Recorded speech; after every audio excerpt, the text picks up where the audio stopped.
ታምደን ሄደን መንግስት ቢወድቅ ከዛ በኋላ ስላለው ትረስትና ማን ምን ሀሳብ እንዳለው ቢመልሱ ቢያብራሩ ትረስታቸው ምን ላይ ነው እኔ እርግጠኛ ሆኑበት ምክንያት የሚለውን ቢያብራሩ ደስ ይለኛል። ሁሉም ጥያቄ ሌላው ዛሬ ቀን የተደረጉት ውይይቶችም ላይ ቅድም ስታነሳ ነበረ መኪ አብዛኛውን አሁን የፕሮግራሙ ዋና ዓላማ ጥምረቱ ይጠቅማል የሚለውን ነገር ለማስረጽ እና በተወሰነ መልኩ ደግሞ ሻለቃ ዳዊት ተቃውሞ ስለጻፉ ለዛ ምላሽ የሚሆንና አጀንዳ ለመፍጠርም የተጣሉ ለመምሰል ሞክረዋል።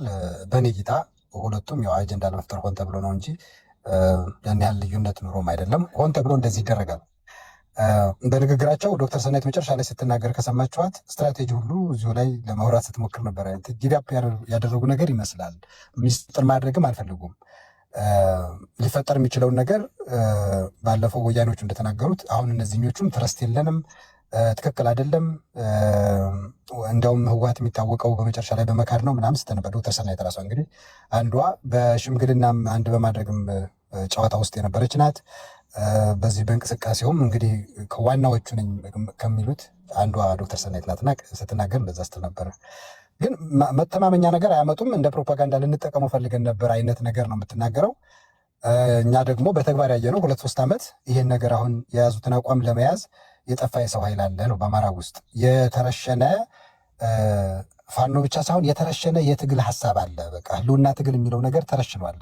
ልክ እንደተገደሉት ፋኖች በዚሁ በትግል ውስጥ ለዚሁ ዓላማ ተብሎ እንደረሸኗቸው ፋኖችና አመራሮች የትግል መስመር ተረሽኗል። አሁን ዛሬ ህልውና የሚለው ምላስ ላይ ነው እንጂ ያለው ፋኖ ታጥቆ የወጣበት ዓላማ ታክዶ የፖለቲካ እና የስልጣን ጉዳይ ብቻ ነው ለጥምረትም መስፈርት የሆነው። ብንለያይም ላንይዝ እንችላለን የሚለው ስልጣን ነው እንጂ የአማራ ህልውና የገንዘብ መሰብሰቢያ ብቻ ሆኗል። እኒህ ሰዎች መጀመሪያውኑ የባለፉት 2 ዓመታት ብጥብጥ ተደርጎ የነበረው በአብዛኛው እጃቸው ስለገባ ነው። ለእነሱ የሚመቻቸውን ኃይል ወደፊት ለማምጣት ብዙ ነገር ተደርጓል። ይህን ማብራራት የለብኝም። ስለዚህ አሁን መተማመኛ አለመኖር ብቻ ሳይሆን በሚፈልጉት መልኩ የራሳቸውን ኤጀንት አስቀምጠዋል ሰዎቹ።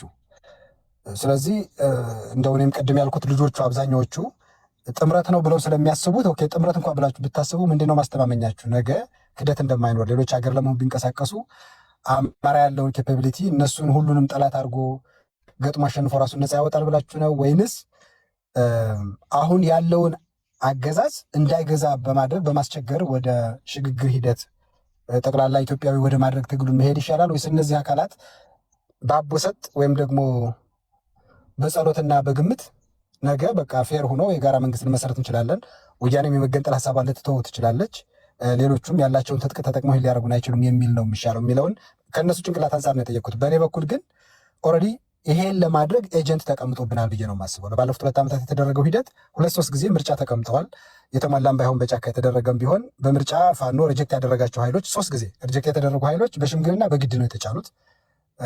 ቅድም የፋኖ ዳታም ተነስቶ ምናምን ሲወዛገብ ነበር። ስለ ኳሊቲ፣ ስለ ትግል መስመር፣ ስለ ትረስት ነው እያወራን ያለ ነው። ቁጥሩ ማተር አያደርግም። ግን ይሄ ሁሉ ዋጋ ተከፍሎ ህዝቡም የመጀመሪያው የወያኔ ጦርነት አብዛኛው አማራ ክልል ብዙ ጉዳት አድርሶ አሁንም በጎሬላ ፋይት ከክልሉ እንዳንወጣ ኮንቴንመንት ፖሊሲ ተደርጎብን ባገዛዙ ከቆየን በኋላ አሁን ደግሞ ትረስት የሌለን ልናምነው የማንችል ኃይል በግድ ከፊት ከመጣ በኋላ ይህን እያደረገ ነው።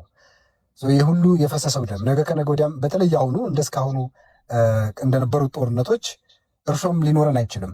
አሁን የሚደረገው ምናልባት የመጨረሻው ሊሆን ይችላል። የአሁኑ ጦርነት ምናልባት ሀገሪቱን የማፍረስም ሆነ ሌሎቹ የራሳቸውን እድል በራሳቸው የመወሰን ሁኔታ ሊያመጣ ይችላል። ስለዚህ ሪትን ዶክመንት ይኖራችሁ የሚለው ጥያቄ ራሱ ለእኔ ለጅት አይደለም። ምክንያቱም የእነሱን እውቅና መስጠት ነው። እሺ ብለው ሊያደርጉት ይችላሉ። ይህን ጥያቄ ግን መጀመሪያውን እኒህ አካላት የእነሱ ኤጀንቶች አይደሉም ወይ? ሁለተኛ ደግሞ ዓላማው የተነሳበትን ዓላማ ሙሉ በሙሉ ረስቶ እንደ ኦነግ ነው ጥያቄ፣ እንደ ቲፒኤልኤፍ ብቻ ነው ጥያቄ፣ ስለዚህ ይህን ጥያቄ ቡድኖችን ስልጣን እንዲያስዙ ብቻ ነው የሚለው እንቅስቃሴ ራሱ ለሌላው አያስጠረጥርም ወይ? በሌላ በኩል ደግሞ ይህ እንቅስቃሴ ሲጀመር በተለይ በጎንደር በኩል ያለው ኃይል አይታችኋል ምን እየተፈጠረ እንዳለ።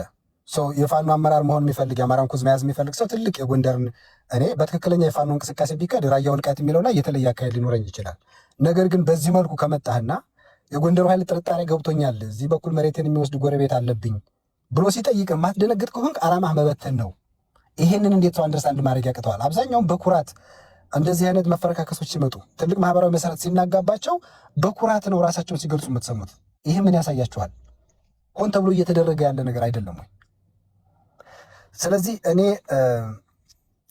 ህብረተሰቡ ራሱ ማዘጋጀት አለበት ብዬ ነው የማስበው። ከዚህ በኋላ ጦርነት ማፎርድ አያደርግም ህዝባችን። በተለይ እንደዚህ በከባድ መሳሪያ የሚደረግ ፉልፍሌጅ ጦርነት በድጋሚ እዛ ምድር ላይ አሁን በአማራ ክልል ወንድ ጾታ ያለው ሰው ከተወሰነ እድሜ በኋላ ያለ በነፃነት መንቀሳቀስ እንዳይችል አድርገውናል። በሁለት በሶስት ተፈራርጆ አንተ የፋኖ ዘመድና አንተ የመከላከያ አንተ የሚሊሻ እየተባባለ ይመታታል። ስራ ሰርቶ መኖር አይቻልም። ለረጅም ጊዜ የተራዘመ ጦርነት እንዲደረግ ካደረጉብን በኋላ ለዚሁም ዋጋ ከከፈልን በኋላ ኮዛችንን አስተውናል። አሁን ደግሞ የሚመጣው የባሰውኑ ለአንዴና ለመጨረሻ ጊዜ ተረት ሊያደርገን የሚችል ሌሎቹ ፕላን ቢ ያሉትን ሊፈጽሙበት የሚችል ሁኔታ እየመጣ ያለው። በዚህ ምክንያት በስሜት ዝም ብሎ መናገር ሳይሆን እኔ አሁን ከብዙ ወንድሞች ጋር ልዩነት አለኝ፣ በትክክለኛው ትግል ስንሄድ ልዩነት አለኝ። ነገር ግን ይሄ በጣም አቅጣጫውን የሳተ ከፋኖ ኮዝ ይወጣ አማራንም ኢትዮጵያንም የሚጎዳ እንቅስቃሴ ስለሆነ የእያንዳንዳችን ምክንያት ሊለያይ ቢችልም ግን ትክክል ነው ተቃውሟችን። ስለዚህ እኔ አፋብን ፋኖን በወረራ የያዘ የሆነ ኢንተረስት ያለው የፖለቲካ ቡድን ነው ፋኖም ነው ብዬ አላስብም። ይሄ ቅድም ያላችሁት የፖለቲ ቢሮና ሌላ በውጭ ያለ ፋይናንሱን፣ ሪሶርሱን፣ ሚዲያውን በመቆጣጠር አስገድዶ የያዘ ኃይል ነው ብዬ ነው የማስበው። ስለዚህ ይህንን ለፋኖች የማስረዳት ለአማራ ህዝብ የማስረዳት ፕሮጀክት እንደዚህ አይነት እንቅስቃሴዎች ነፃ መድረኮች ተገኛቸው